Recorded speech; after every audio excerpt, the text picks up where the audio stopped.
ndanakwimura ku mpamvu nkeya, utunganya umutima wanjye, ibyo ushaka bibe. Yesu ashimwe cyane. Mwene so muri Kristo, ishimwe Kamugisha Kevin. Dusenga Imana.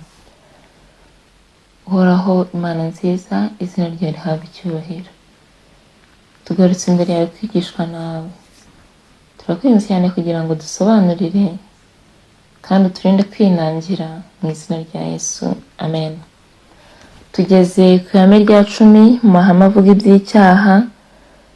Ihame ryiza cyane ritubwira ngo ntabwo tuba abanyabyaha kuko dukora ibyaha, ahubwo dukora ibyaha kuko turi abanyabyaha. Umwanditsi yatangiye agira ati, itsinda ry'abanyeshuri bo mu buganga bari bafite umurambo bagombaga kwigiraho mu isomo rimwe. Bateranira mu cyumba aho umurambo wari uri, maze baganira ku kibazo cyari kibari imbere. Uwa mbere ati, areruka cyane.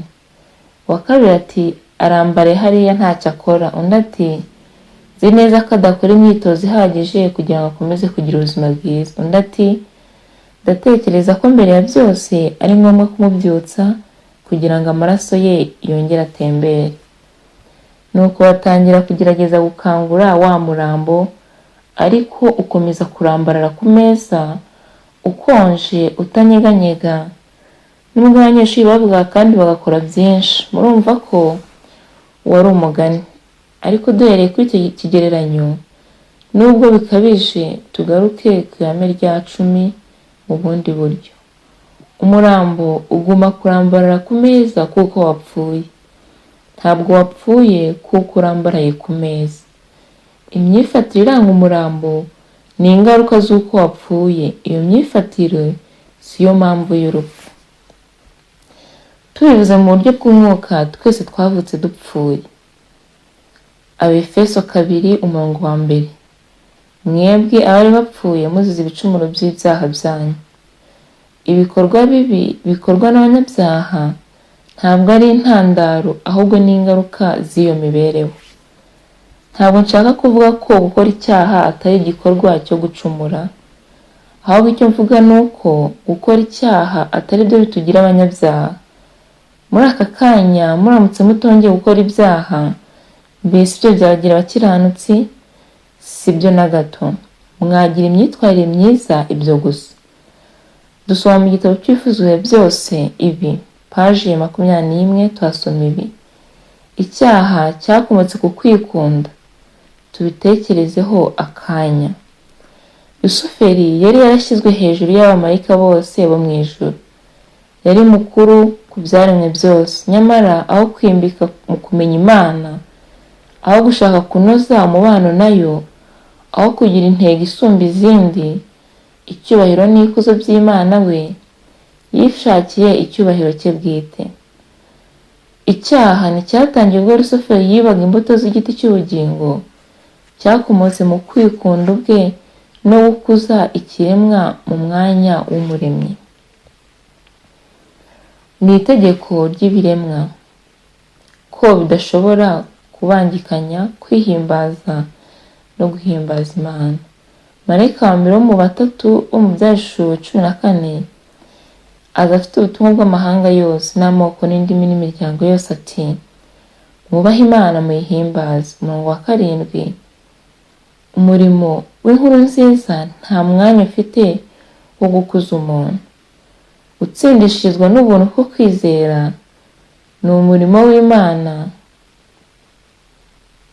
ujugunya icyubahiro cy'umuntu mu mukungugu, ukabashisha umuntu icyo adashobora kwikorera ubwe. Byakuye mu bihamya ku bugabura, paji 456. Umuntu ufite imbaraga nyinshi z'ubushake ashobora kwitegeka, akiyemeza kugira umurongo agenderaho. Ariko n'uwagira imbaraga ate ntiyashobora guhindura kamere ye y'icyaha.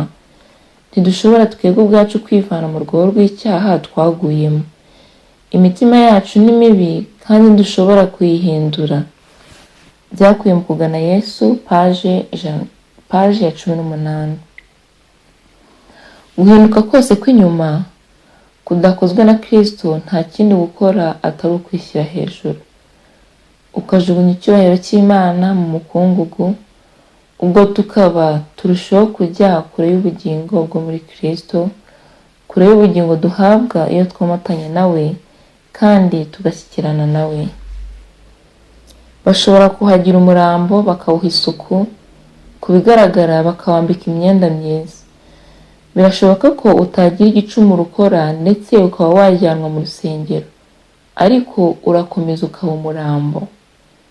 Gusa ubugingo bushya bw'umuntu w'imbere butangwa n'Imana nibwo bushobora guhindura ava mu rupfu ajya mu bugingo. Ubwo bugingo bushya tubuhabwa iyo tubanye nayo, kuko itegeko ry'umwuka w'ubugingo bwo muri Kristo Yesu ryambatuye ububata bw'itegeko ry'icyaha n'urupfu. Amen. Abaroma igice cya 8 umurongo wa 2. Kadushima Imana kubw'iri hame rya 10 tumaze kwiga, rivuga ko tutaba abanyabyaha uko dukora ibyaha, ahubwo dukora ibyaha kuko turi abanyabyaha. Rwose pe, dukora ibyaha kuko turi abanyabyaha. Umurambo nk'ijyanyo baduhaye ku bibazo abanyeshuri bagiye baza bitandukanye, ureruka cyane, arambaraye, hariya ntacyo akora. Umurambo uguma kurambara ku meza kuko wapfuye, ntabwo wapfuye kuko urambariye ku meza. Natwe rero ntabwo turi abanyabyaha kuko dukora ibyaha, ahubwo dukora ibyaha kuko turi abanyabyaha. Turi abanyabyaha, niyo kamere yacu, niyo mpamvu twisanga twakoze ibyaha. Guhinduka kw'inyuma rero kudakozwe na Kristo nta kindi gukora atari ukwishyira hejuru, tukajugunya icyubahiro cy'Imana mu mukungugu. Ubwo tukaba turushaho kujya kure y'Imana. Iyo umuntu amaze kwihindura mu bigaragara inyuma, agakora neza, agafasha abatishoboye, akagira ibyo atanga kugira ngo ashyigikire umurimo w'Imana, nyamaze ibyo bitavuye ku kwihana nyakuri, ibyo byose nta kindi bimukorera usibye kumushyira kure y'Imana, aho kugira ngo bimwegereze Imana, kuko arushaho kumva ko hari ibyo ashoboye, hari ibyo akora. Reka uyu munsi isengesho ryacu nk'iry'umufarisayo dusenge dusaba Imana kugira ngo tubabarire ko turi abanyabyaha. Reka njye namwe twihane ibyaha byacu kandi tugambirire kubireka, dufate icyemezo cyo gukurikira Kristo. Bibasabe nanjye mbisabira mu izina rya Yesu. Amen. Kadusenga Imana. Urakoze Mana nziza, izina ryawe rihabwe icyubahiro.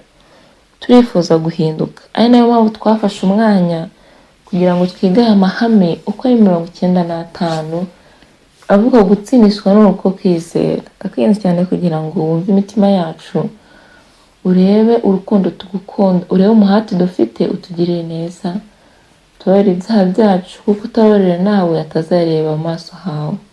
Tukugireho umugisha n'iteka ryose mu izina rya Yesu. Amen.